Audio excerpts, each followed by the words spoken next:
நம்ம ஃபேமிலி கூட வாழ்கிறதே உண்மையிலே ஒரு தனி சுகந்தாங்க.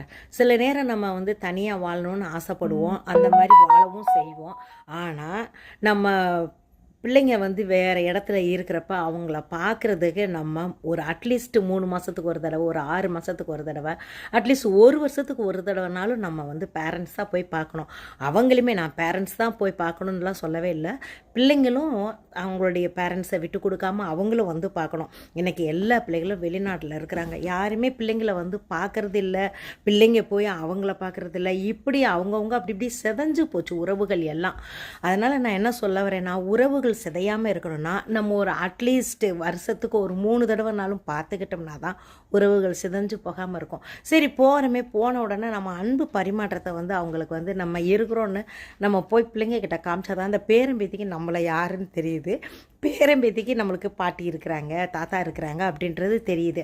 நம்ம இன்றைக்கி வந்து நிறைய வீடுகளில் பார்த்திங்கன்னா வைராக்கியத்தை சண்டை போட்டுக்கிட்டு யாரையுமே பார்த்துக்கிறதே இல்லை. நீங்கள் உங்கள் இஷ்டத்துக்கு நீங்கள் இருங்க, எங்கள் இஷ்டத்துக்கு இருங்க, பிள்ளைங்க இருந்துக்கிறாங்க, பேரண்ட்ஸ் எப்படி இருந்திருக்காங்க, எதுக்காகங்க சண்டை? ஏன் நீங்கள் உங்களுக்கு கடவுள் வந்து எவ்வளோ பேருக்கு குழந்தை இல்லாமல் இருக்குது. இன்றைக்கி குழந்தைங்களை கொடுத்து பேரம்பேத்தி அவங்களுக்கு கொடுத்துருக்கப்ப அந்த குழந்தைங்களை எடுத்து நீங்கள் எவ்வளவு பிரச்சனைகள் இருந்தாலும் அதை தூக்கி போட்டுருங்க. தூக்கி போட்டு அந்த பிள்ளைங்களுக்காக நீங்கள் அவங்கள பார்க்குறதுக்கு போகிறீங்க பாருங்கள், எவ்வளோ பிரச்சனைகள் எவ்வளோ சண்டைகள் இருந்தாலும் அதை அப்படியே கரைஞ்சு போயிருங்க. நிறைய பேர் வீட்டில் இந்த மாதிரி பிரச்சனைகள் இருந்துக்கிட்டு இருக்கிறனால தான் இந்த வீடியோ போடலாம் அப்படின்னு சொல்லிட்டு நான் ஆசைப்பட்டேன்.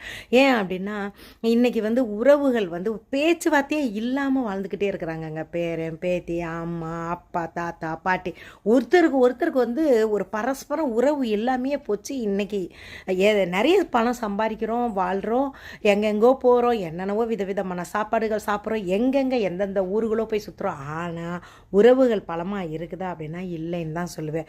எவ்வளோ பிரச்சனைகள் இருந்தாலும் அது பிள்ளைகளுக்கு தெரியாத அளவு நீங்கள் எல்லாம் ஒன்றா இருந்து வாழணும் அப்படின்றது தான் என்னுடைய ஆசை.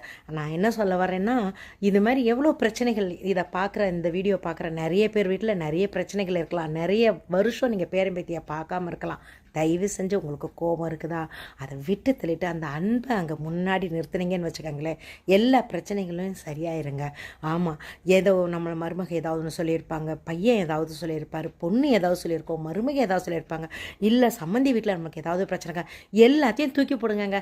அந்த பேரன் பேத்திங்களுக்காக நம்ம தூக்கி போட்டு அந்த பிள்ளைகளுக்காக நம்ம போய் பார்க்க ஓடுறப்ப பாருங்கள், அந்த சுகமே ஒரு தனி சுகம்தான். நம்மளுக்கு வந்து நம்மளுக்கு கிராண்ட் சைல்டு அதான் பேரம்பேத்தி இருக்கிறது எவ்வளோ பெரிய வரம் தெரியுங்களா? தயவு செஞ்சு இந்த வீடியோ பார்க்குறவங்க இது மாதிரி பிரச்சனைகள் இருந்தீங்கன்னா தயவு செஞ்சு மாறி நீங்களும் உங்களுடைய குடும்பத்தோட சமாதானத்தோட